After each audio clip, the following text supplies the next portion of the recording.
This worksheet is going to be an introduction to resonance, the concept of resonance, and then also using curved arrows to help us show the movement of electrons in resonance. So we're going to start with this example of a molecule here. The first thing that we're going to do is identify how many electrons are indicated in the carbon-carbon bonds that are being pointed at by these arrows. This arrow is pointing at a double bond, and double bonds have 4 electrons. The other arrow is pointing at a single bond, which has 2 electrons. In question number 2, it tells us that in many molecules, not all of them, the electrons are not restricted to the exact positions that are indicated by the line structure or the Lewis structure. This molecule is one example, so we're going to redraw the molecule in problem number 1. We want to maintain the same connectivity, meaning that we're not going to move any atoms around at all, but we're going to change the position of as many electrons as possible. So I'm going to start by maintaining the connectivity, and in order to maintain the connectivity, I need to connect all of the atoms with single bonds. Like, that's how I'm going to keep that connectivity. I'm going to use that same numbering system. This is carbon number 1, this is carbon number 2, this is carbon number 3. So, and I left a hydrogen off right there. So I have drawn all of the atoms, and I have maintained their connectivity by connecting all of them with single bonds. And that used, if I'm just kind of referencing this structure up here, that used all of those bonds that I just highlighted. So we have just this one extra bond to work with. And if we put it in this location, we will have just redrawn this exact same molecule. So we have to find a new location to put that bond. The only other place that we can put it is right here. We cannot use a double bond to connect a carbon to a hydrogen because that would make the hydrogen atom very unhappy. Hydrogen atoms only have just a single bond. So we're maintaining the connectivity. Now, the other feature of this structure in problem number 1 was the positive formal charge that was on carbon number 3 because it only had 3 bonds.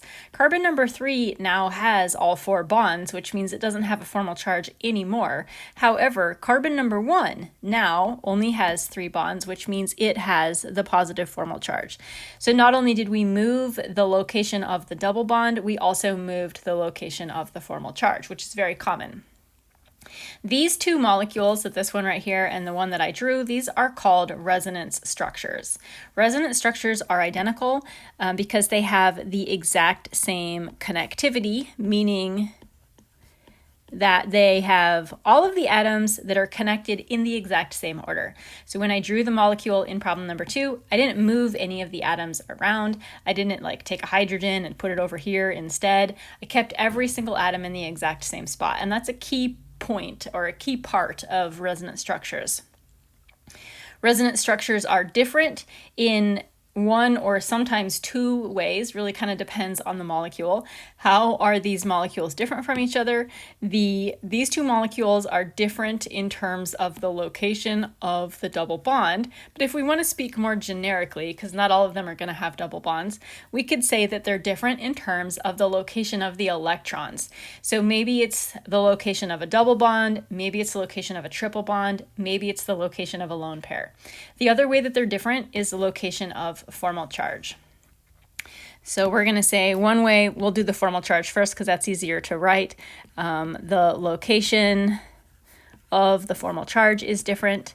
That's not always going to be the case in a resonance structure. That's sometimes it's there, sometimes it's not. The other way that they're different is in terms of the location of electrons that are in this particular case, a double bond, but it could also be a triple bond, could also be lone pairs.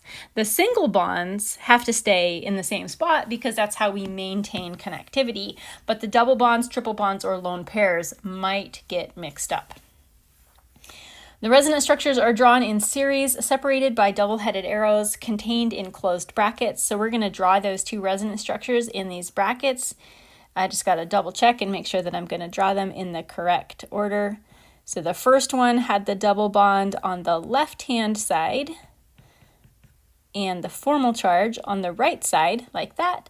And then the second structure we drew was the other way around, formal charge on the left double bond on the right. And this is our standard for drawing resonance structures. We separate them from each other using double-headed arrow, not equilibrium arrows. And then not always, but sort of a good, like the formal way to do it is to collect them together by putting them inside a set of brackets. The true structure of this molecule is called a resonance hybrid. It's a hybrid of the two different Lewis structures that we drew. There's no way to draw the resonance hybrid in one single structure because chemists don't have a method for drawing the delocalization of electrons, meaning that we don't have a way to draw in one structure, just one single structure. We don't have a way of showing that the double bond could be in either location or is delocalized over those two locations. The only way that we can do it is by drawing every possible place that the double bond might be located.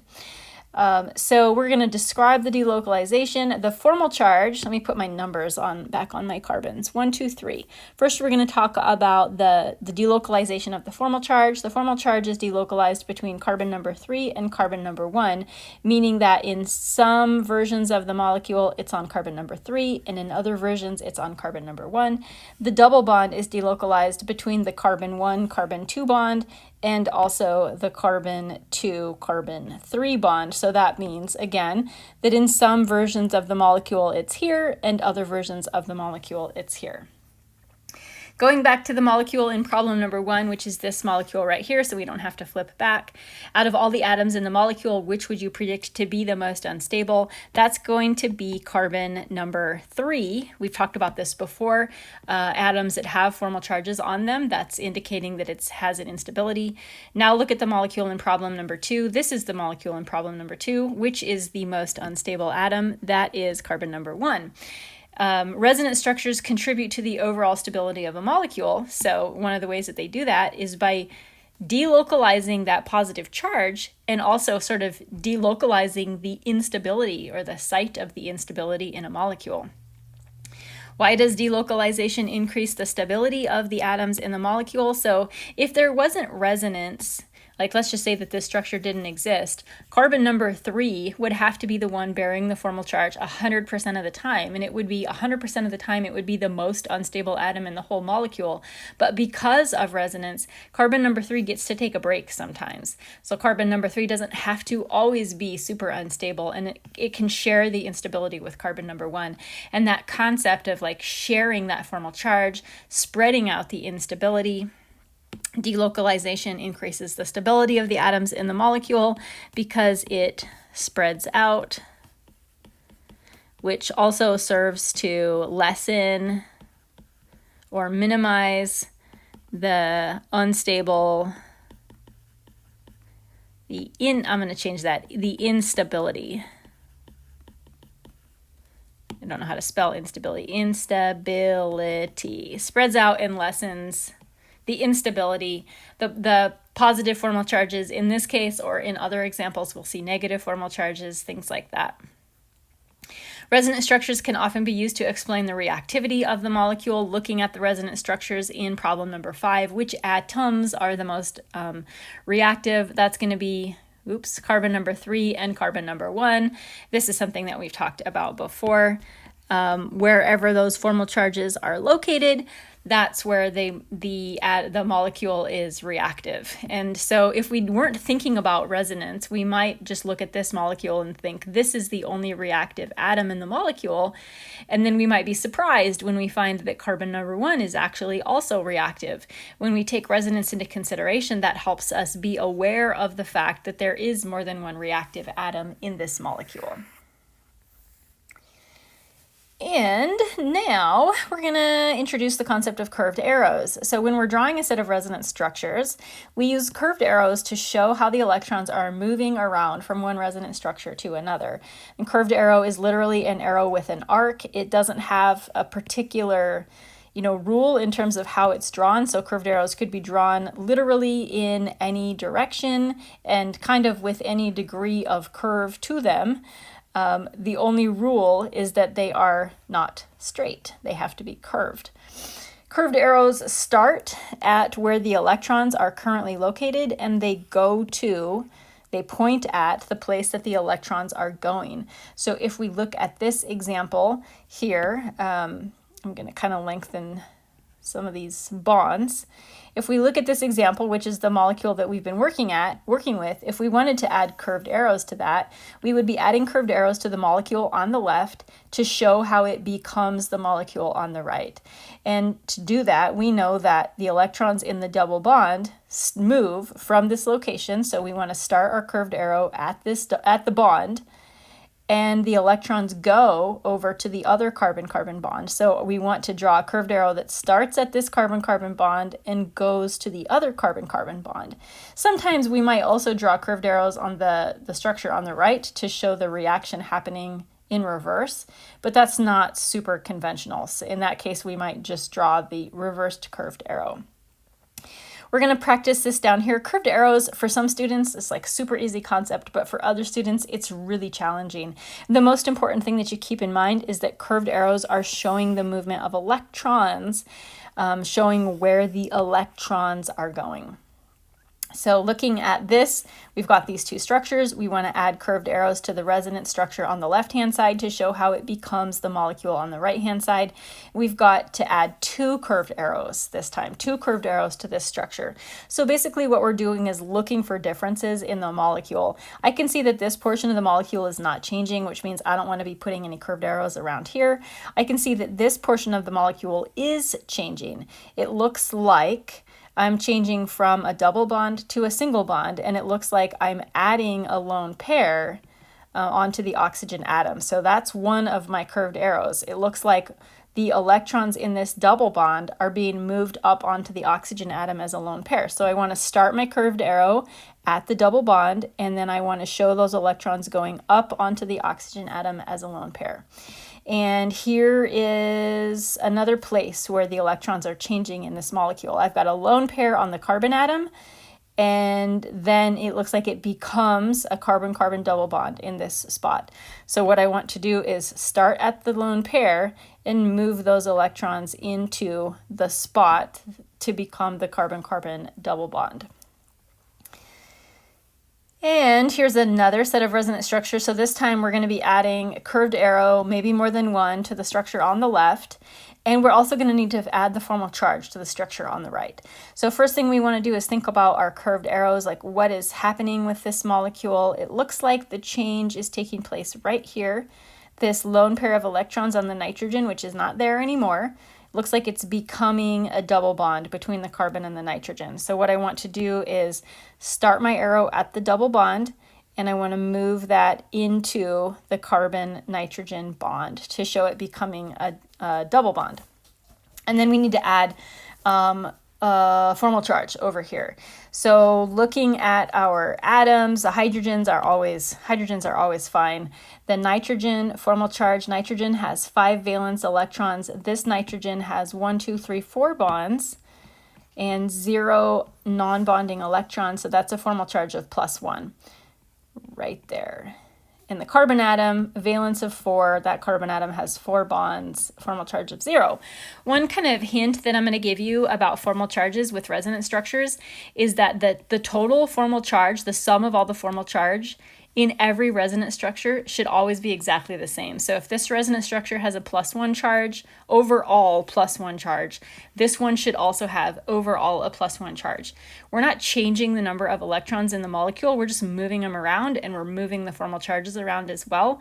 So you should never be in a situation where you have like a +1 charge here and then no formal charges at all on the other molecule or something like that. That would mean you've done something wrong. Okay, and here's another example. We've got 2 more. So for this set of resonance structures, we're going to add curved arrows. And then on our structure on the right, we need to finish it. So it doesn't have all the electrons that are needed. It's got all the atoms in place. The connectivity is there, but we're going to need to draw double or triple bonds and add formal charges and add lone pairs. So this one's a little bit trickier because in the previous examples, we were able to look at this and then look over at the molecule that, we were turning into, and we could say, oh, I see where my electrons need to go, and then we would draw our curved arrows accordingly. This time, we don't have anything telling us where the electrons should go, so we're just going to be making it up as we go. So in a case like that, where you don't have any hint of like where your electrons should go, and you've got to come up with these resonance structures on your own, when you're coming up with your own resonance structures, one thing to keep in mind is that you're going to use your curved arrows. Your curved arrows in resonance structures, they can only start at lone pairs or triple bonds or double bonds. You cannot draw curved arrow resonance structures from single bonds. That would cause a bond to break, which would change the connectivity of the molecule. Not allowed. So what we want to do is look for a lone pair, or look for a double bond, or look for a triple bond, and see what we can do with it. And I generally read these molecules from left to right, just like I would read words on a paper, which means that I'm focused first on these electrons on the left side of the molecule for no reason other than my eyeballs read from left to right. So I see this lone pair of electrons. It's kind of like a target, like, ooh, that's something I can work with. What can I do with the lone pair of electrons on this carbon? When we're moving electrons around in resonance structures, we can't just put them anywhere we want. Like, they've got like limits of how far away they can go. So when we move these electrons on a carbon atom, we're only allowed to move them into a position where they continue to be associated with the carbon. By that, I mean we can't take this lone pair of electrons and like move them all the way to the other end of the molecule. They have to stay somehow associated with the carbon. So that would mean that the lone pair of electrons could become a double bond here, or a double bond here, or a double bond here. Either way, they're staying associated with this carbon. Now, we know that making a carbon-hydrogen double bond is a super no-no, so we're not going to even try to do that. Our only option here would be to take that double bond, or take those electrons, and put them in that position right there to make a carbon-carbon double bond. That would be allowed, like that. Now, if we did that, so we're going to put electrons right here, one of the kind of issues with that is if we look at it right now, the way that we've got it here, we've got one super unhappy carbon atom because it's got 5 bonds attached to it, which is definitely not okay. But don't worry, we can like fix that with the resonance. So what we're going to do is take one of these bonds on the carbon atom and we're going to move it, get rid of it. Now remember, we're not allowed to touch a single bond, so that means we have to take a double bond. And if we're going to take a double bond, or a triple bond in this case, we've got to, again, we can't just move that bond wherever we want. We have to keep the electrons in this bond associated with either the carbon or the nitrogen that they were originally associated with. So we're going to take this lone pair, we're going to either move that, not lone pair, we're going to take the triple bond and we're going to either move it onto the carbon atom or we're going to move it onto the nitrogen atom. Now, our issue here is that we're trying to move electrons away from this carbon, which would mean that moving them onto the carbon, that would totally defeat the purpose of what we're trying to do. So what we want to do is take those electrons and get them away from the carbon, which would mean that we're going to put them onto the nitrogen. And again, we have to keep these electrons associated with either the carbon or the nitrogen that they were originally associated with. That's going to take that triple bond and it's going to turn it into a double bond. And our nitrogen atom now has 2 lone pairs. So that's what it looks like. Now we've got to add some formal charges. We know that the formal charges on this molecule have to add up to a -1. That does not necessarily mean that there's going to be a single negative charge on this molecule. It could be like a negative charge with a positive charge with another negative charge. It just needs to add up to a -1. But let's look at all of our atoms here. This carbon has a formal charge of 0 because it has 4 bonds. This carbon atom is the exact same way, formal charge of 0. This nitrogen atom, 5 valence electrons, 2 bonds, 1, 2, 3, 4 non-bonding electrons. There's our formal charge right there. We've got one more example. This is telling us that the molecule formaldehyde it appears to be stable when we look at the structure, but it undergoes many reactions, which we can explain by looking at its resonance structures. So we're going to draw resonance structures of formaldehyde. Starting with the Lewis structure of formaldehyde, it looks like this. Lone pairs on the oxygen, like that. And we want to come up with resonance structures for formaldehyde. So we're going to start by making sure that we maintain that original connectivity, I'm going to connect all of my atoms with single bonds. We want to just come up with new ways to spread the electrons around. We can work with either the double bond between the carbon and oxygen, or we could work with lone pairs. Now, like I said, I usually read molecules from left to right, but that doesn't really help me in this case because my options are in the, sort of in the same general spot from left to right. When I have to, sort of, in a case like this where I have to make a decision, oh, what should I do? A lot of times I will start with double bonds. Like I prefer to start with double bonds over lone pairs. But again, that's just a preference. There isn't like any kind of rule about, what you have to do, the order in which you should be doing these things. So what I'm going to do is I'm going to start with the electrons in this double bond. And remember, when I'm moving electrons from a bond, I have to keep them associated with one of the atoms that they were originally associated with. So when I move these electrons, I'm going to turn them, they're going to become a lone pair. I'm going to either turn them into a lone pair on the oxygen, like that, or I'm going to turn them into a lone pair on the carbon, like that. We could literally go either way with it, up or down. It's totally our choice. Let's just make them go up like that. So that's going to convert that carbon-carbon single bond into, or double bond into a single bond, and it's going to put an extra lone pair on the oxygen atom. Now you might be saying, well, what if I went the other way with it? Like, what if I chose to draw it in the other direction? And we can totally do that too. Like there isn't any rule that says that we're not allowed to do that. So I'm going to start over. And let's say that we chose to take that double bond and put it in the other direction like that. And then what would that look like? Single bond now between the carbon and the oxygen, and now we have a lone pair of electrons on the carbon instead of on the oxygen. Later on, we're going to learn how to evaluate different sets of resonance structures and like choose which one of them is better than the other. But right now, all that we're working on is just coming up with resonance structures. Now, before we're done, we should be thinking about formal charges. Even though there are 0 formal charges on our original molecule, that does not mean that we'll have 0 formal charges over here. We could have a plus-minus situation, which would give us an overall 0 formal charge. If we look at this oxygen atom, 6 valence electrons, 1 bond, 6 non-bonding electrons, that guy has a formal charge of -1, and our carbon, 4 valence electrons, 3 bonds, that carbon has a positive formal charge.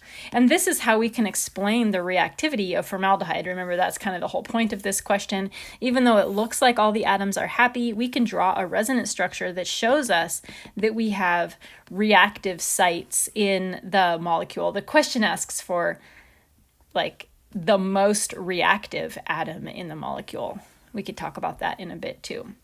Let's look at this one over here in terms of formal charges. What do we have going on? We've got 6 valence electrons, 1 bond, 4 non-bonding electrons. That's a formal charge of +1.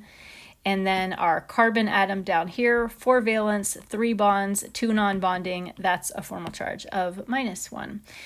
So in terms of deciding which of these items is the most reactive, if you had to choose just one, we don't really have, we haven't really talked explicitly about that yet, but one way that we can kind of evaluate that is if we've got 2 atoms that have formal charges, they're both a bit reactive. Which one is more reactive than the other? We want to think about like how happy are these atoms with the formal charges that have been handed to them. Oxygen is a very electronegative atom, so having a negative formal charge on an oxygen atom isn't really that bad. So I would vote for carbon in this resonance structure to be the most reactive because even though oxygen is formally charged, it's being given a formal charge that isn't that big of a deal.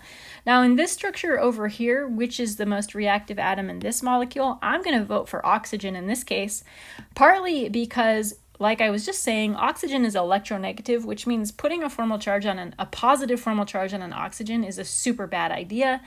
Oxygen really doesn't like to have a positive charge, which is going to make it really cranky. The other problem with this oxygen atom is that it doesn't have an octet anymore. It only has 6 electrons, which means it's extra unhappy. So if we had a resonance structure that looked like this, I would vote for the oxygen atom to be the most reactive.